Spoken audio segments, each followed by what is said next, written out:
Eartha Kitt. Bertha? Earth. Eartha. That's what you should have named your daughter, Dave. Okay. Ready? This is the Beach Boys. There's 1 point. Okay. Little Saint Nick. Yes. I have 1 point. That's pretty good. One. Thanks. It's Rudolph the Red-Nosed Reindeer. Yeah, this is Motley Crue. Burl Ives. What are these names? Burl Ives. Next point wins. Next point wins. Okay. Get away! Get away!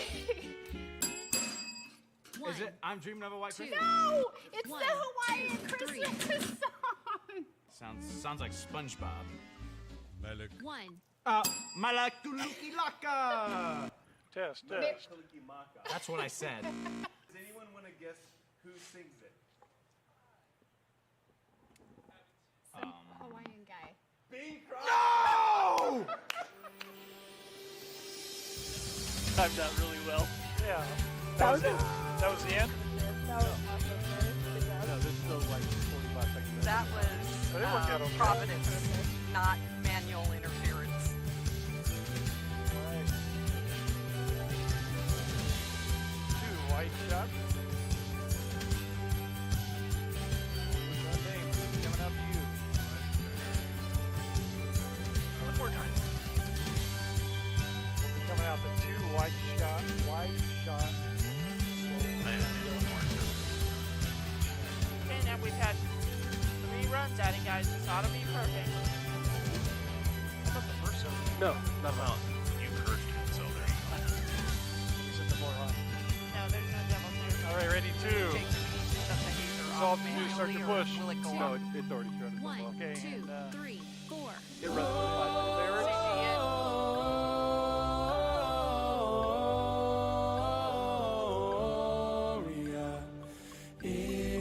Chelsea's day.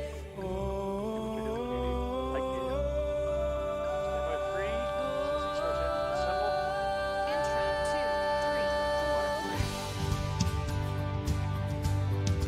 4. What's going on, everybody? Merry Christmas. Welcome to Rocky. We're so glad that you're here. Hey, we're going to sing to Jesus. So let's lift our voices. Sing, "Oh come, all you faithful." Verse 1, 2, 3. Oh come, all ye faithful, joyful and triumphant. Oh come ye to Bethlehem. Zone 1.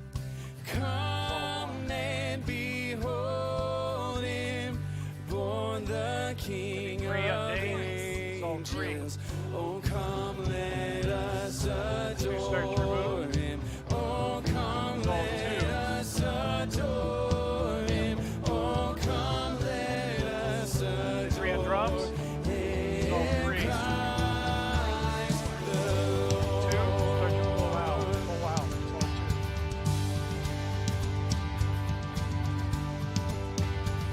Christ the Lord.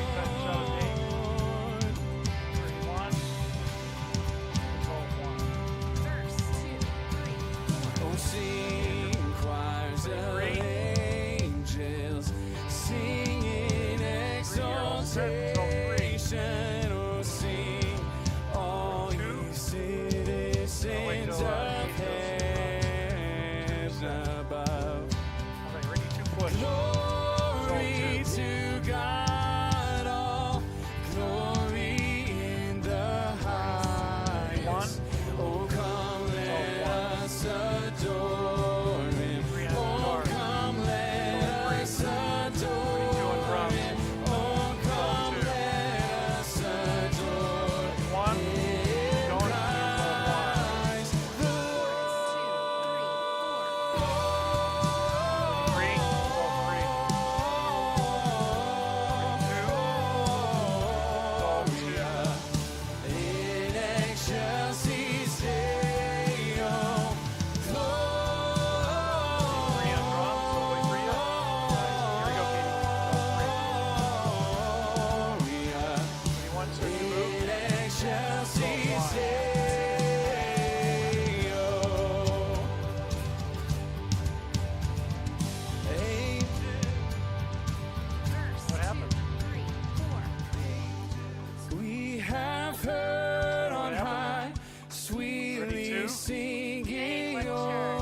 plains, and the mountains in reply, I'll come out to you as soon as you start. echoing their joyous strains. Shepherds, why this jubilee? Why your joyous strains prolong? What the gladsome tidings be, which inspire your heavenly song?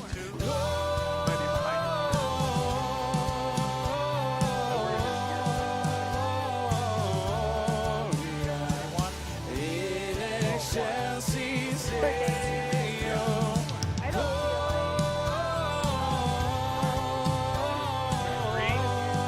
all three.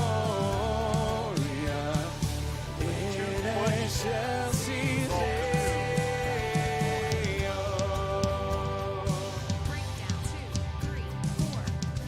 To Bethlehem and see slides? him whose birth the angels sing.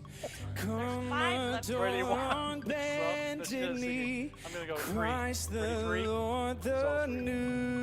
newborn Ready, King. two, back to two. Chorus. Build. Jake, I think you're right. Okay, three. It's all three. In excelsis Deo. It's all one.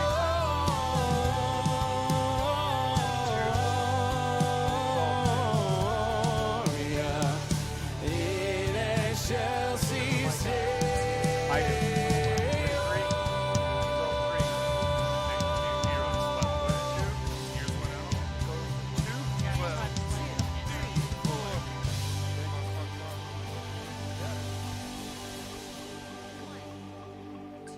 Well, Merry Christmas again. We are so happy that you guys are here. Hey, turn to somebody next to you and tell them if you prefer white lights or colored lights.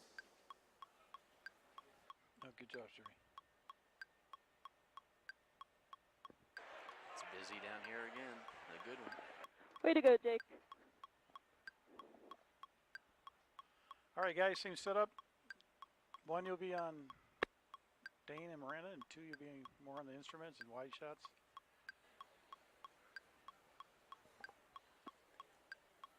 Three is mobile. Well, we are going to continue singing here, and we're going to have just kind of a little bit of like a living room feel, okay? So if you guys would, enjoy it, we would love for you to sing along with us as we do, and just kind of sing some Christmas carols. Have a little bit of a warm vibe, Does that sound good? Sounds great. I love it. Okay, let's go for it. 1, 2.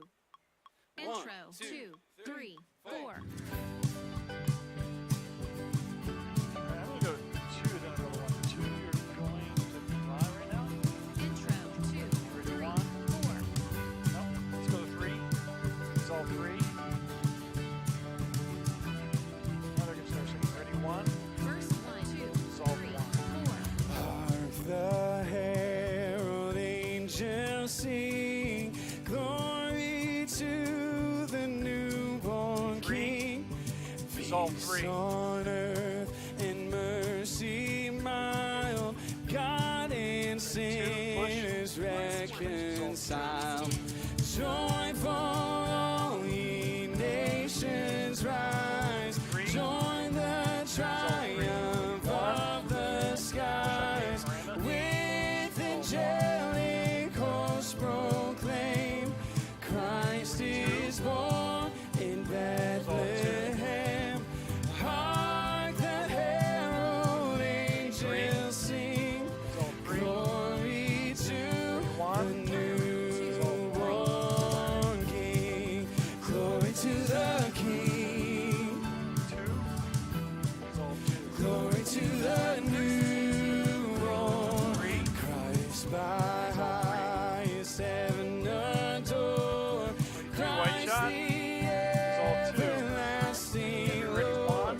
Tight shot. Late in time, behold them come, offspring of pushing, going. It's all two. virgins womb. Veiled in flesh, the Godhead It's all three. see.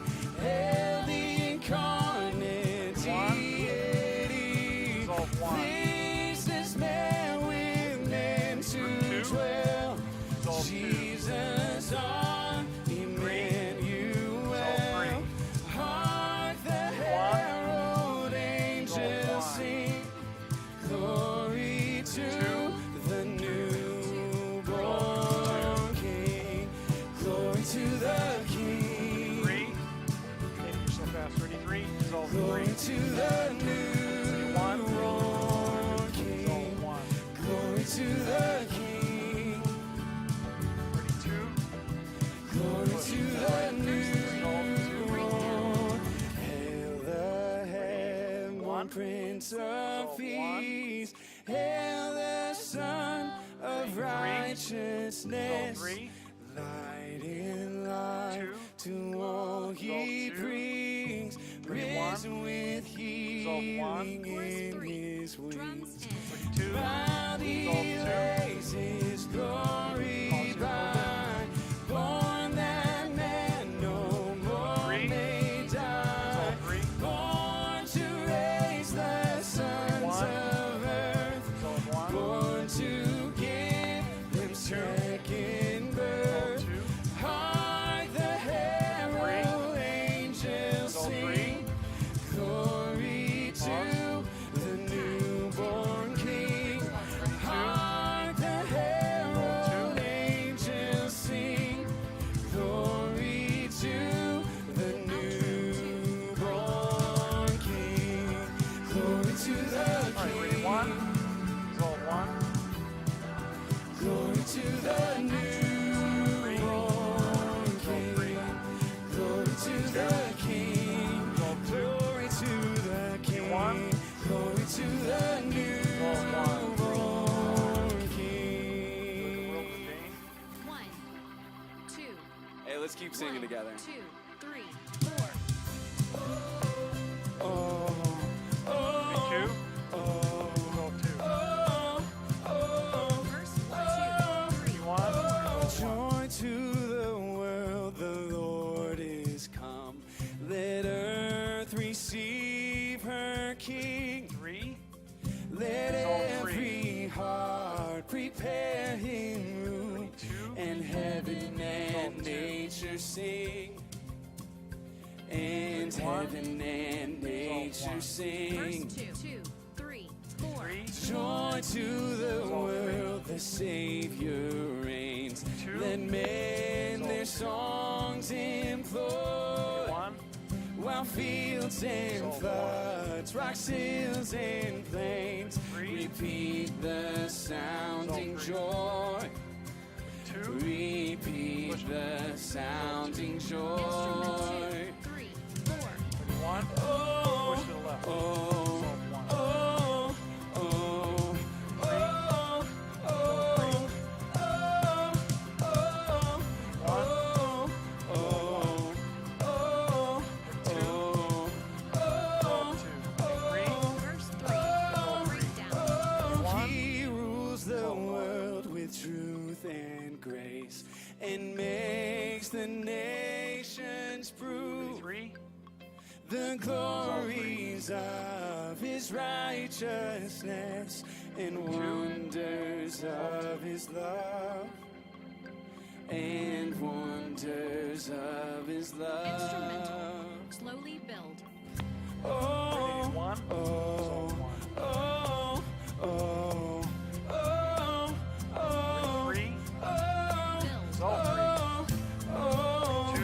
oh, oh, oh, Build. oh, oh, Bridge. oh, Breakdown. oh, joyful, joyful, we adore 3. thee, God of glory, Lord of love. 2.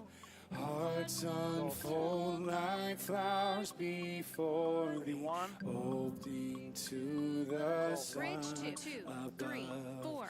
All 3, your like that. works Dissolve 3. with joy surround you. Earth we're going to 1. and Ready? 1. heaven reflect your rays. Stars and angels sing around you. Center of unbroken praise. Bridge 3. 1. Build. Dissolve 1. Joyful, joyful, we adore thee, God of glory, Push to the right. Lord of love.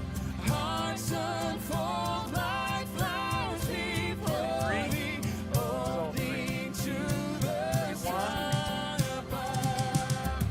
Oh, oh, 2. oh, oh,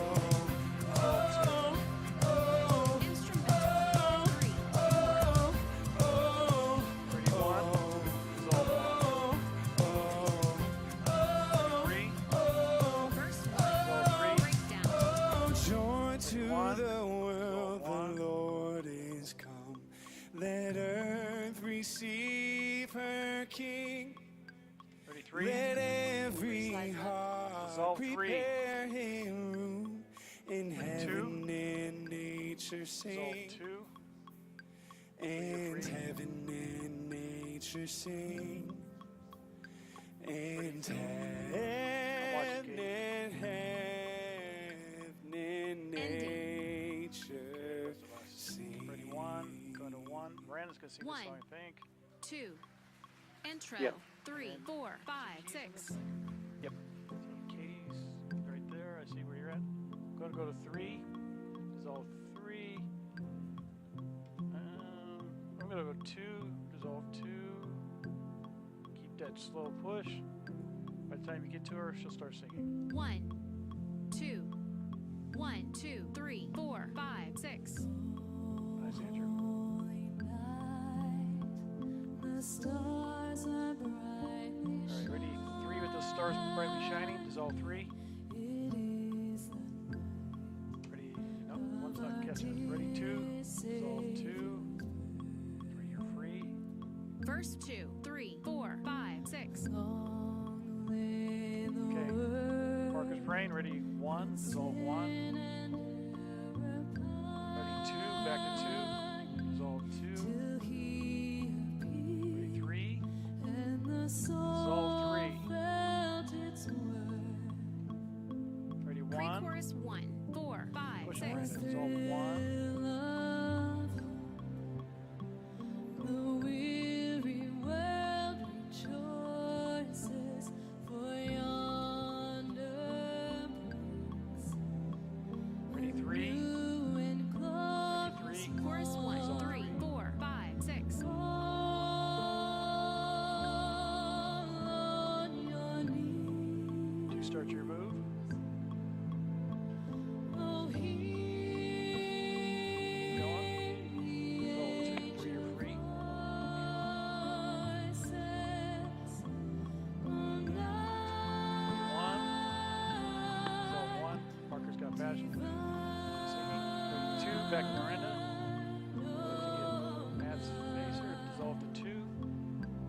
Ready? 3. Dissolve 3. Love the shot. Refrain 3, 4, 5, 6. 1. Push on Miranda. Dissolve 1.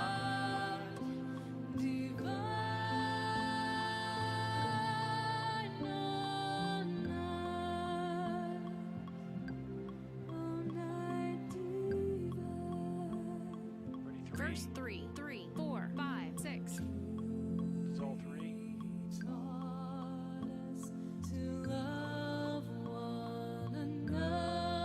Ready? 2. Dissolve 2. 3. Free. His gospel is peace. Verse 4, 3, 4, 5, 6. Chains shall he Let's do the 3. Ready? 3. for the Dissolve 3. slave is our brother, and Ready? 2. in his name Dissolve 2. all the precious 1. Start your shall move. Dissolve 1. Pre-chorus 2, 3, 4, 5, sweet 6. hymns of joy. Ready? In 3. grateful Dissolve chorus praise we let all 3. Ready? 1. Dissolve 1. us praise his holy Chorus 2, name. 3, 4, 5, 6. Christ is the 3. Lord. Dissolve 3. Oh, Ready?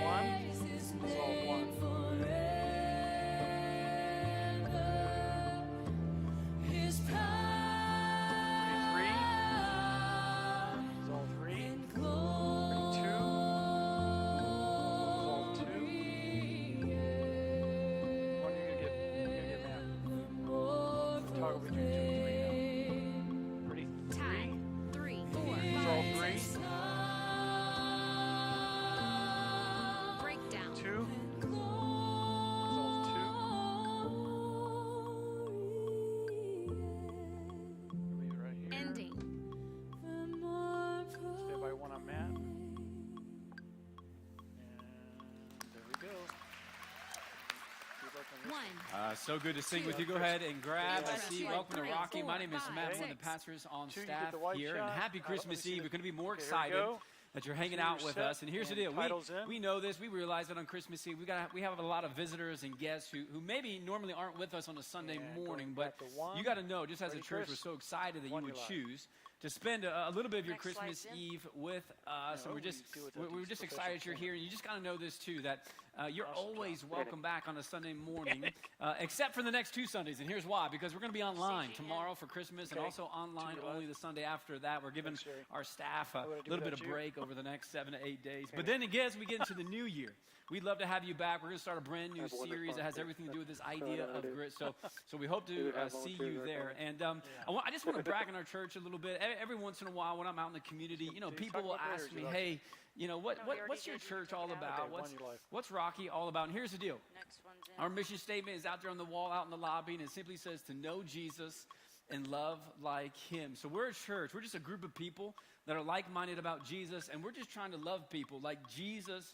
loved people. And we're trying to gain influence in the community that we live because we care about the community. We want this community to be the best that it can be, which is why we're involved in our schools and businesses and when we're building relationships with people. Because here's the deal, and I hope this doesn't happen, but if our church ever closed its doors, I hope that people in our community would be bummed. That's the kind of church that we're trying to be. So anyways, just thanks for hanging out with us. At the end of service today, we're going to take our Christmas Eve offering. If you're a guest or visiting, man, don't worry about giving anything. But if you're a partner here, we'd love for you to participate in that. And here's what you do. Here's what you need to know, that if you do jump in with that today, that money is going to be used to help us just move our mission.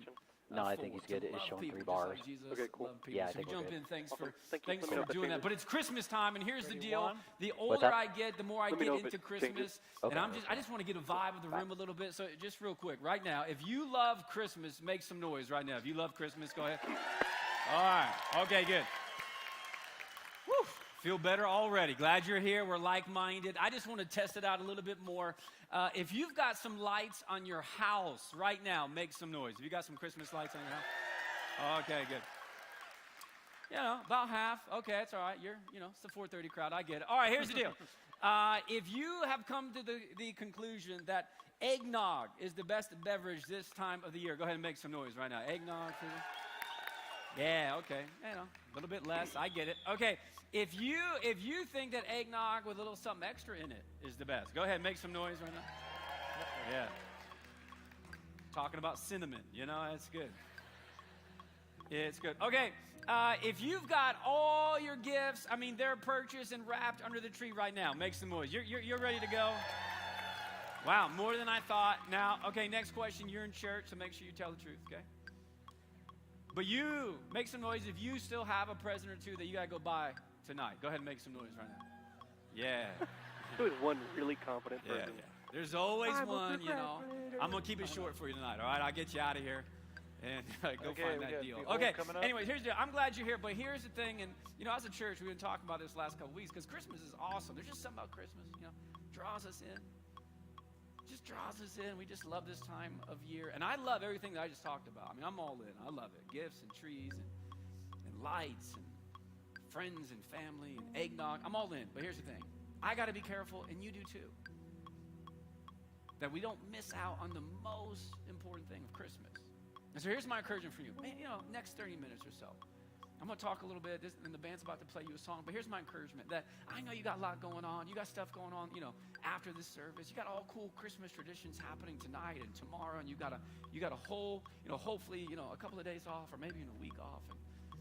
And I just hope that this Christmas, just like any other Christmas, that you enjoy all of that, and at the same time, you don't miss out on what we just believe is the most important thing. Because here's the deal. If you're like, why am I here? And some of you don't even want to be here, but you're here. All right, so you're here.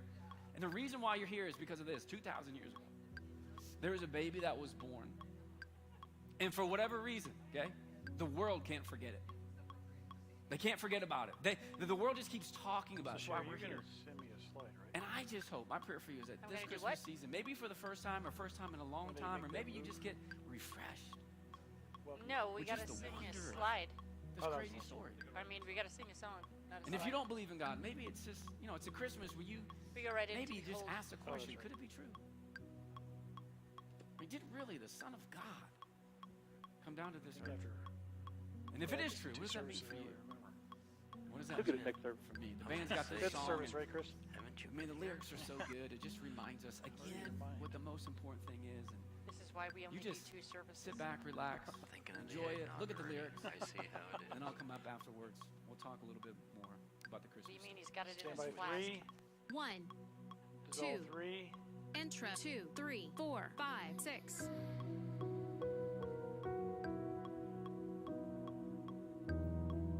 Stand by 2 on a push. Intro. All right, 2, start your push. Dissolve 2. I'm going to put in words here. Verse 1, 3, 4, 5, 6. Behold, the King has come, divinity incarnate, Yep, we'll come back to you on keys. creator of the world, breathing 3. our air. Dissolve 3. Verse 2, 3, 4, 5, 6. Behold, Start your what pan right. light has Dissolve come 1. Start your pan right, going to in 1. the dark You're and free. not contain it. The Savior of the world is finally 3. here. Dissolve 3. Chorus. 3, 4, 5, 6. Oh, come, let us adore 1. Start your Him. pan left. Dissolve Come, 1. let us adore 2. Him. Start your move. For He alone is worthy. Christ the Lord. 3 in keys. Dissolve 3. Verse 2 3, on 3, Dave. 4, Dissolve 5, 6. Behold the Ready 1 on Father's Brandon. Son, Dissolve 1. beyond Thank you, all Chris and Safety. Ready 3. comprehension. Dissolve 3. He gave His only Son to Ready 1. die the Dissolve 1. Verse 4, 3, 4. Go and see 2. that empty tomb. He's not there, for He is risen. Every heart prepare Him. Dissolve 3. Jesus Christ, the 1. King of heaven. Dissolve 1. Oh, come, let us adore Dissolve Him. 2. Come, let us adore Him. Ready 3. For He Dissolve 3. alone is worthy. Ready 1. Dissolve 1. Christ the Lord. 2. Bridge 1, 3, 4, 5, 6. We give you all the glory. We give 3. you all the Dissolve 3. glory. We give you all the glory. Christ 2. the Bridge 1. Lord. Drums in. We give you all the glory. We give you all the glory. We give you all the 33. Dissolve 3. glory. Ready 1. Christ the Push Brandon. Dissolve 1. We praise your name Ready 2. Take 2. forever. One We takes. Ready praise 3. your name Take 3. Ready 1. We praise Take your 1. name 2. forever. Take 2. 3. Take 3. Oh, Take 2. let Take us 2. adore Nice. Ready 3. Come, Take 3. let us 1. adore Take 1. Ready 2. For He Take alone 2. is worthy. Christ the Lord. 3. Oh, Take 3. let us Ready 1. adore Take 1. Come, 2. Pull. let us adore Take 2. Thank you. Ready 3. Take 3. Ready 1. Take 1. Christ the 2. Push on Dane. Dissolve 2. 1. You're going to get mad. He is Christ the Lord. Ready 1. Get his head. And 1. You're live. Take out. Good stuff. Wait Good for the stuff. title. Again, hey, I'm glad that you're Should get here. the white And shot. here's the deal. This Christmas Eve, I want to do something a little Okay, bit ready, different. 2. Usually, this is when the pastor gets Sorry. up and he's got the Christmas message. He's you're going to live? preach a little bit. But instead of like preaching, I just want to have a conversation just a with you. tad farther out And I want to have a one. And conversation here we with you about go. something Ready, that one. I've been thinking about, because 101. something happened. And if you grew up in church, maybe this has happened to you before. But for those of us who kind of, we kind of read the Bible on a regular basis, you can read like a scripture, 100 times, and then you read it like the 101st time. And for whatever reason, there was something in that 101st time that you just saw that maybe you didn't see before, just something really stood out to you. And it was interesting kind of getting ready for this Christmas Eve service that I was reading the Christmas story again. And guys, I'm telling you, I've read the Christmas story hundreds of times. I mean, I've grown up in church. I work at a church. I've preached, Christmas, many, many, many times. And there was just this one thing that just kind of stood out to me this Christmas that for whatever reason and in previous years just really stand out to me. And here's just a rule of thumb for me, that when I feel like God's, impressing something on me and I'm kind of wrestling with something, that usually when I talk about it, it's helpful for other people. And so that's what I want to do today. I just want to have a conversation about something that just really stood out to me. And I hope at the end of this message or this conversation, you would go, man, that was really helpful for me too. So here's where the verse is. It's in Luke chapter 1, and Luke, he's one of the gospel writers. He's one of the guys who tells us the story of Jesus. And in chapter 1, he gives us the story before the story of Christmas. The story of Christmas is about Jesus being born in Bethlehem, but before that, there's this whole other story that's happening. In fact, in Luke chapter 1, there's a conversation between Mary, the mother of Jesus, and Gabriel, the angel, where this angel shows up and starts, letting Mary know, hey, your life is about to drastically change because God has this incredible plan for your life. And then there's this one phrase, I'm just telling you, it just stood out to me this year. So this is Luke chapter 1, starting in verse 26. This is Luke giving us the backstory to the story of Christmas. It says, in the 6th month of Elizabeth's pregnancy. And Elizabeth is a relative of Mary. She's got a whole nother crazy story going on in her life. And her backstory, she's 80-some years old, and she's also pregnant. Another miracle. And so Luke is just kind of giving us, again, the timetable for when all this is happening. It keeps going. It says, God sent the angel Gabriel to Nazareth, a town in Galilee, to a virgin pledged to be married to a man named Joseph, a descendant of David. And the virgin's name was Mary. And the angel went to her and said, greetings, you who are highly favored. The Lord is with you. Now, again, I'm just telling you, I've read verse 28 many, many, many times. But this year, it stood out to me a little bit differently because I just started thinking of all the ways that this angel who is, being sent by God to really visit Mary, who's a nobody from nowhere. I mean, Nazareth, we talked about this last week in our service. I mean, Nazareth just wasn't even on the map at this point in history. I mean, the only reason why you even know the town Nazareth, because that's where Jesus grew up. It's where Mary's from. I mean, Mary's a teenage girl. She's a nobody from nowhere. And yet an angel shows up right in the middle of Mary's life. And of all the things that the angel could say, he starts out with this. Mary, you are highly favored. I mean, look at it again. Verse 28. Look at it again. Life. Greetings. You are highly favored. Meaning that when God is kind of like, looking down on you, Mary, he thinks that, or he knows, or he believes that you are one of his favorites. You are highly favored, which got me thinking. And I never even thought about this before. I'm telling you, until we started getting ready for this Christmas Eve message. But it led me to a question this Christmas, and here it is. Does God have favorites? Because if he does, I want to be one of them. You know what I mean? Does God have favorites? Now think about it. If we are made in the image and likeness of God, all right, and you have favorites, and so do I, Andrew, then wouldn't it make sense that God also has favorites?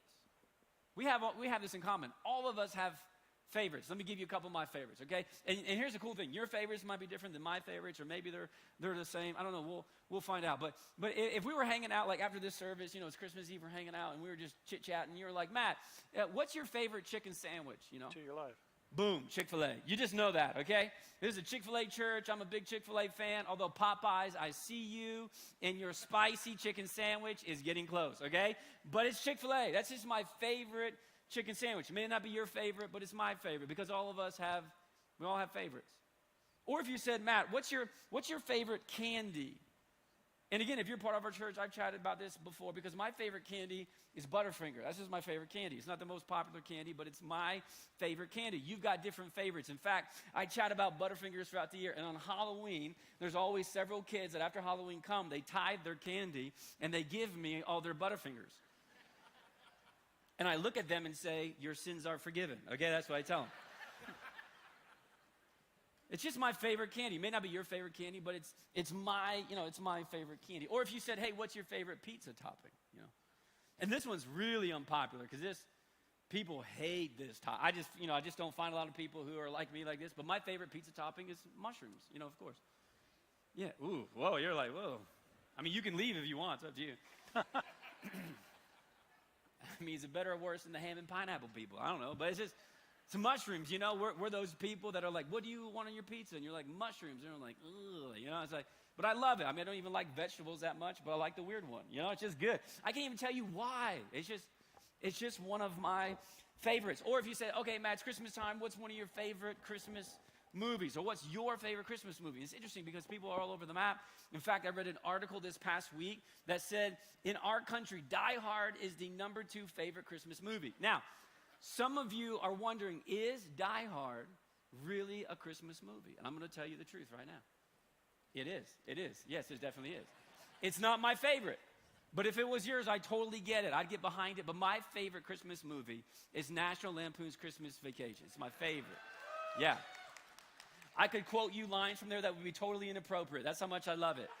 Every year, my wife and I on Christmas Eve, we watch this movie while we drink eggnog and get ready for Christmas morning. It's just one of the things that we do. I just love that Christmas movie. And by the way, Elf is close. Elf is close.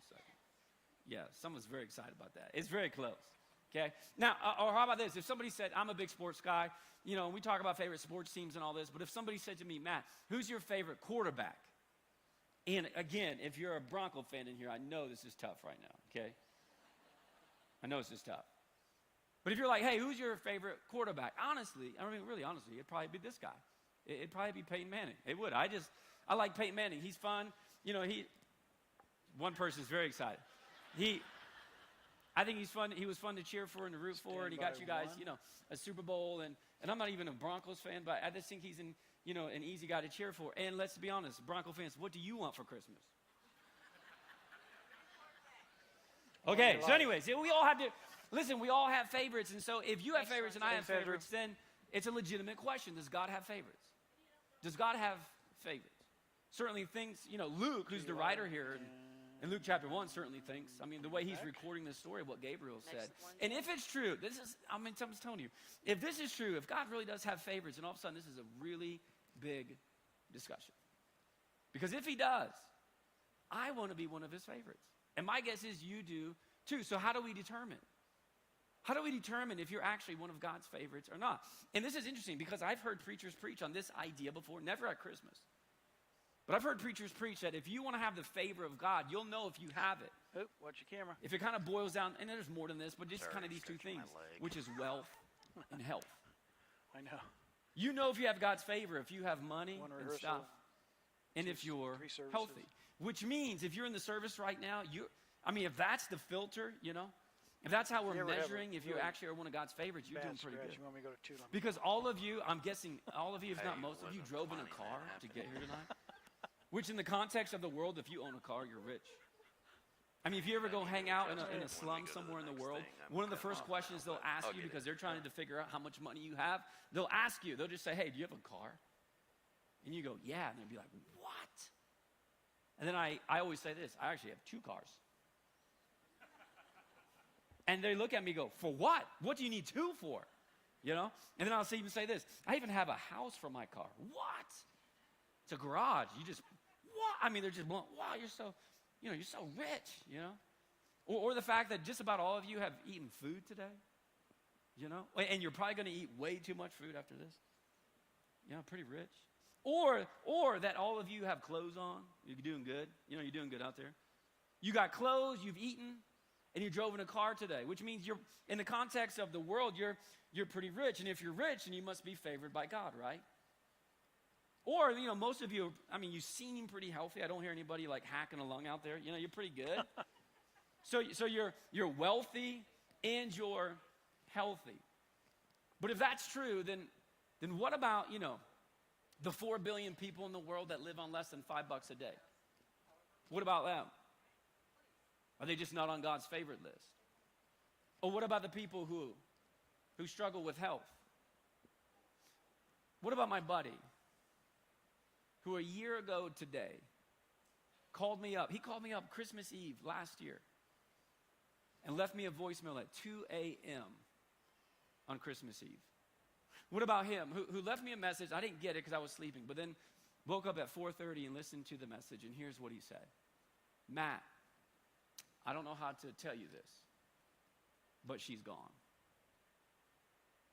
And he began to tell the story. And here was the story. This couple, they're a couple friends with my wife and I. We've been friends almost since the day we moved here. And over the night, going into Christmas Eve, my friend, his wife, suddenly and tragically died. Her heart just stopped. On Christmas Eve. Now there's my buddy who's widowed and he's got 3 kids. And I've had conversations with him throughout the whole year, and we've had some tough ones. And what am I supposed to say to that guy? That if health and wealth is what kind of determines your favor with God, then what do you say to him? Hey, sorry, bud, but your wife just wasn't on the favorite list. That's the only way we can explain it. Good luck. See, all of a sudden, this discussion, it's a really big deal. Does God have favorites? It would seem so, because Mary was one of them. Look at it just one more time. Look, chapter 1, verse 28. And the angel went to her and said, greetings, you are highly favored. You're on the favorite list, Mary. And the Lord is with you. And Mary was, look at this, greatly troubled at his words and wondered what kind of greeting this might be, because Mary's going, I don't know if you know me, but I'm a nobody from nowhere. So how in the world did I get on the favorite list? Then the angel doubles down. Verse 30, but the angel said to her, do not be afraid, Mary. You have, and again, look what he says, you found favor with God. Apparently, God has favorites, and Mary is one of them. Now, here's what's interesting. When you do kind of like a study on this idea of God's favorites throughout all the scriptures, Old Testament, New Testament, what you'll find is there are other biblical characters in the scriptures that God says also, you are my favorite. In fact, it happens several times throughout the whole Bible. And when you start looking, if you're trying to figure out, okay, what is the filter that God is using to determine who's on his favorite list, when you look at these biblical characters, they almost have nothing in common. They come from different backgrounds, different families, different narratives, different levels of wealth, different parts of history, different ethnicity. I mean, they have just about zero in common, except for this one thing. What you will begin to see in the narrative, that there is kind of, the way these relationships are framed up between God and his favorites, is that God is the Father. And these favorites are his kids. It kind of begins to help you understand the filter that God is looking through to determine who is making his favorite list. And here's the problem, because what I just did with you a couple minutes ago about some of my favorites, and every kind of favorite category I gave you, I picked my favorite because there can only be one favorite, right? And yet, really, that's a misconception, because you can have more than one favorite. In fact, you can have multiple favorites. I'll prove it like this. This is a picture of all my kids. To your life. They're all girls. That's why I got 4 of them. Okay, I kept trying for the boy. So I got 4 girls. And if you asked me, Matt, which one of your girls is your favorite? Do you know what I would say? I'd say, depends on the day.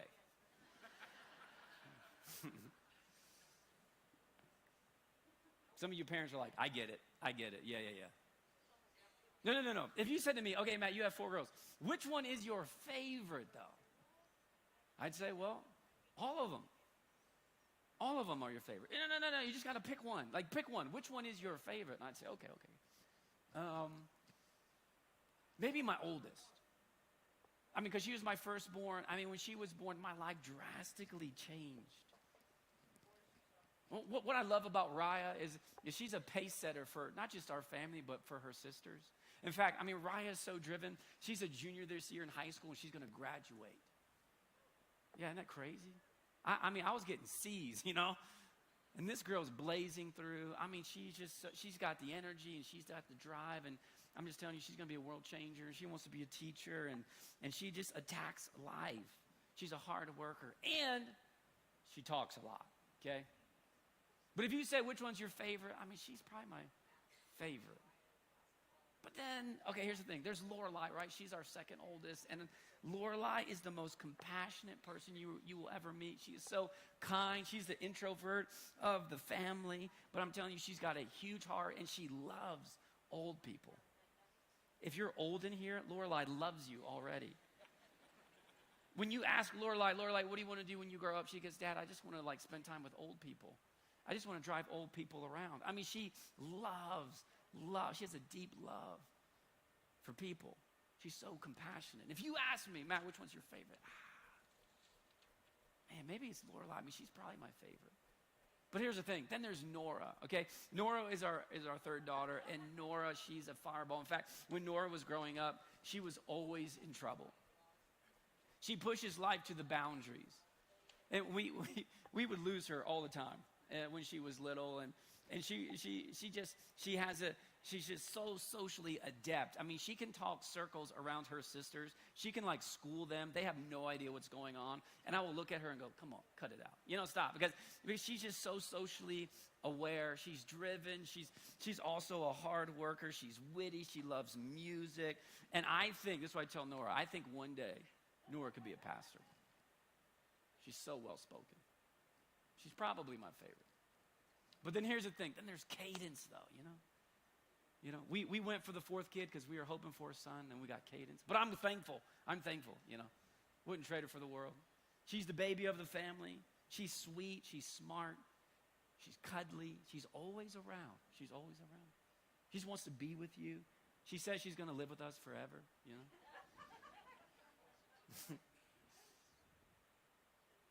She loves bunnies. She's cute. She's probably my favorite.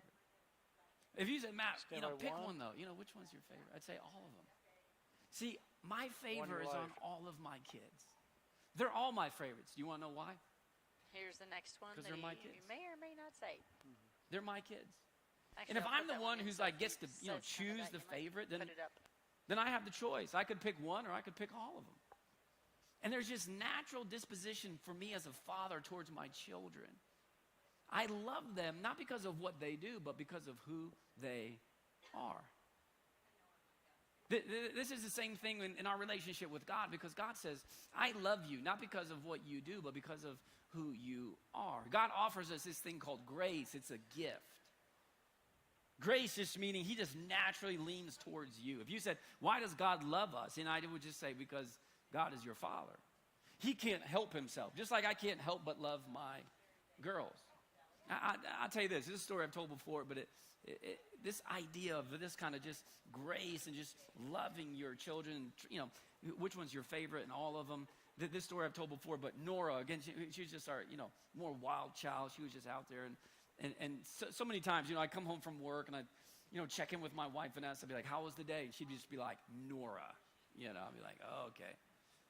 What happened? She didn't listen today. She climbed up the fireplace, jumped off. I mean, we thought she'd be the girl with a broken bone by now. You know, when we get to the end of the day, and I remember when my kids were younger and tinier, and we'd have a routine where we would tuck them in at bed at night, and we would pray until, you know, we would read a Bible story. And see, one of the wounds from my childhood growing up is that my dad, he verbally never told me he loved me. And so I made it a point that when I had kids, I was just going to tell them I love them all the time. I mean, I just tell them I love you, love you, love you, love you. And so Nora, you know, she's just tiny, and I'm putting her in the bed that night when she really didn't obey her mom at all, and she spent more time in her bedroom than any other room in the house. And I'm tucking her in, and you know, we pray, we do the Bible story, and I tell her, Nora, I love you. And for whatever reason, this night I also said, and I'm proud of you. I love you, and I'm proud of you. And I'll never forget it. You know, it stands out to me. And she looked right at me, and she went, why? Because she knows that I know that day she had not behaved. She was actually in trouble quite a bit. And so she's trying to figure it out. She's trying to understand, why would her dad still love her even when she didn't obey? And I just loved it. I felt like God just kind of gave me this moment. It stood out to me. And I just looked right at her, and I didn't think about it for a sec. I said, Nora, I love you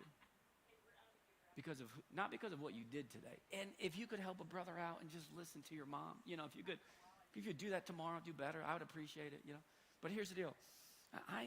My love isn't dependent on if you get it wrong or right today. Look, kid, I love you because you are my kid. And if I could choose any kid to be my kid in this whole world, I choose you. You're my favorite. See, I can't help myself because I'm your dad, and you're my kid. And when you look at your relationship with God, this is the same idea. Paul, the Apostle Paul is one of those famous Christians in the New Testament. He writes about this idea of grace, or this idea of offering something that you really can't earn or buy or deserve, and yet it's given to you freely from God. In the same way, I offer my love to my children. Paul says this, Ephesians chapter 2, verse 8, for it is by grace. God just looks at you differently. For it is by grace you have been saved through faith. And this is not from yourselves. It is the gift of God, not by works, so that no one can boast. You know how you get on God's favorite list? Next slide's in. When you believe in Jesus. In the same way that Mary believed in God. That when we believe in the story of Jesus, that Christmas is real, and then 33 years later, that Easter, the story of Easter is real, that Jesus died for your sins and for mine because he loves you. And then 3 days later came back from the dead, and what Jesus says is, look, this whole thing, God's love towards you is a gift. It's grace. And you can't earn it, you can't buy it, all you can do is find it. All you can do is kind of take it or receive it. And I run into so many people that are trying to get it on their own. And meanwhile, God says, no. If you would just take it and follow me, you would jump on my favorite list. Mary was highly favored. Again, she's a nobody from nowhere. And yet, in her story, being on God's favorite list, it also leans into some other tensions that just about all of us face. Doesn't matter if you believe in God or not. In fact, I would say the next two things I'm about to talk about take up about 80% of all my kind of religious or spiritual conversations with people. Because all of us deal with these tensions. And here's what I want you to see. That Mary was highly favored, and yet she still had questions. She believed in God, but she still had questions, meaning that you can believe in God and still not have all the answers. Check it out. It's right in the Christmas story. Luke chapter 1, verse 31. Angel's talking to her and says, you will marry, here's the Christmas plan. You will conceive and give birth to a son, and you are to call him Jesus. And he will be great and will be called the Son of the Most High. The Lord God will give him the throne of his father David. And he will reign over Jacob's descendants forever, and his kingdom will never end. And here comes the question. Again, she's highly favored. She believes in God. Look at this, verse 34. Mary says, well, how will this be? How is this going to work? And here's why. Because I am a virgin. And Mary may be a nobody from nowhere, but she knows how babies are made, and so do you. And she goes, I don't quite get it. I believe in God, but I'm not exactly sure, God, how this is all going to work. I got some questions for you. Scripture here. And the angel answered, here's the answer. The Holy Spirit will come on you, and the power of the Most High will overshadow you, so the Holy One to be born will be called the Son of God. Even Elizabeth, your relative, is going to have a child in her old age, and she, who was said to be unable to conceive, is in her 6th month. Angel's leveraging another crazy story from Mary's crazy story. For no word from God will ever fail. Mary is on the favored list, but she still has questions for God. But she eventually gets to this place, verse 38. She says this, I am the Lord's servant. Okay, to your life. May your word to me be fulfilled. I don't even know if I all get it, but listen, if I got to choose to go with or without God, I'm going with. I'm going with you. I believe in God, but I still have questions. Which means you can believe in God. And you can still have questions. And I find, especially for young people, I mean, we just have an opposition that's so crafty. And it kind of presents itself like this, that if you can't get all your questions answered about God, then you shouldn't follow God. Friends, I couldn't be more farther from the truth. I've been a follower of Jesus a lot of my life. I'm a pastor. I rep him, I talk about him. I try to live the best life I can so that other people can see Jesus through my life. And if you ask me, Matt, do you still have questions about God or for God? The answer is yes.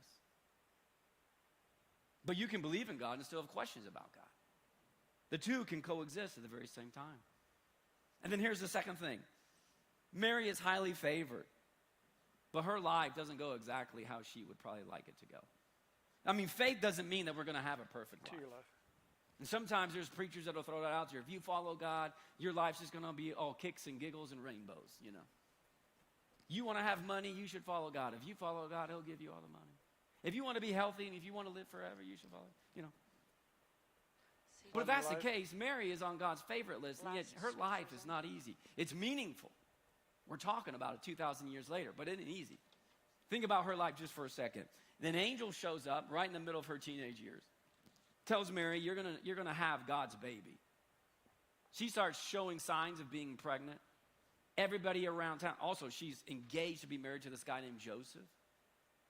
They're not allowed to be sleeping together during this season. In fact, if you did cheat or did get pregnant in this season during this betrothal period, that there were laws that say that, you know, Mary could be stoned. So the people in town, I'm sure they're talking about it, you know, like, did you hear about Mary? What happened? She's showing. She's pregnant? Yeah. Joseph is the daddy? No. Who is? Well, she says it's God. And they didn't believe it, and neither would you. That girl's crazy. I knew she was crazy.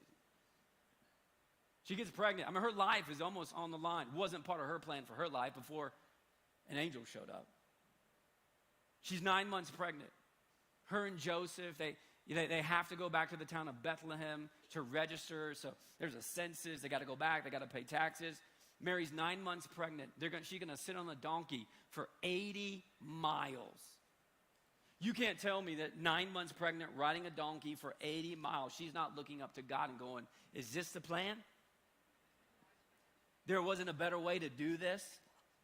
She shows up to Bethlehem. It's time to deliver Jesus. There's no clean, hospital. She's surrounded by animals. Delivers the Son of God. Then right after Jesus is born, her and Joseph, they got to pack it all up, and they got to get to Egypt because the guy who's the most powerful person in that area of the world, his name's Herod, he's killing babies. He hears this rumor about a king being born, He's so insecure about his own leadership, he just starts killing babies. So they get out of there. They have to go to a whole nother country. Then, we don't exactly know the exact time, but somewhere late teenage years for Jesus or early 20s, we learn that Joseph, Mary's husband, Jesus' earthly father, he dies. So now Mary is a single parent raising the Son of God. No big deal. Single parent raising multiple children, doing it all on her own. Jesus gets into his mid-20s, and he's doing Jesus stuff. He's out there preaching. He's a preacher. He was raised to be a carpenter, but he decides to go in a different direction.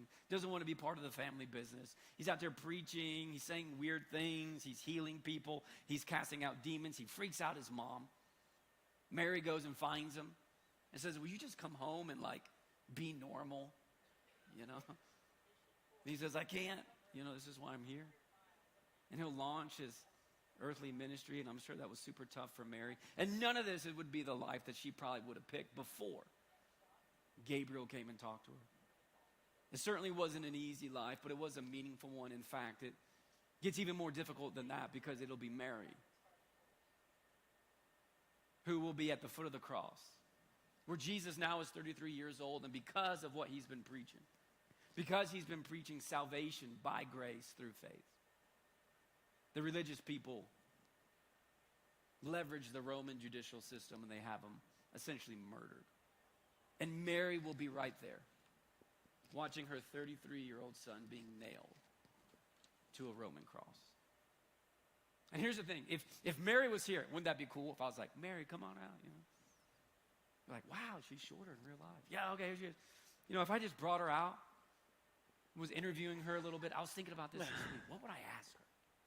You know, if I just had one question, what would I ask her? And here's what I wrote down. If I could just ask her one question, I'd ask her something like this. Mary, what was more difficult to believe? That you would have a baby whose father is God? Or that this baby would one day need to die for the sins of the world? Either way, couldn't have been easy.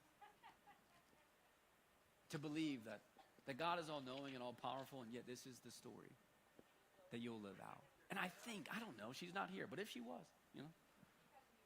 If you said, Mary, would you take it all back? Would you choose to do it differently? Because I'm sure when you were a 15-year-old girl in Nazareth, you didn't have any of this planned for your life.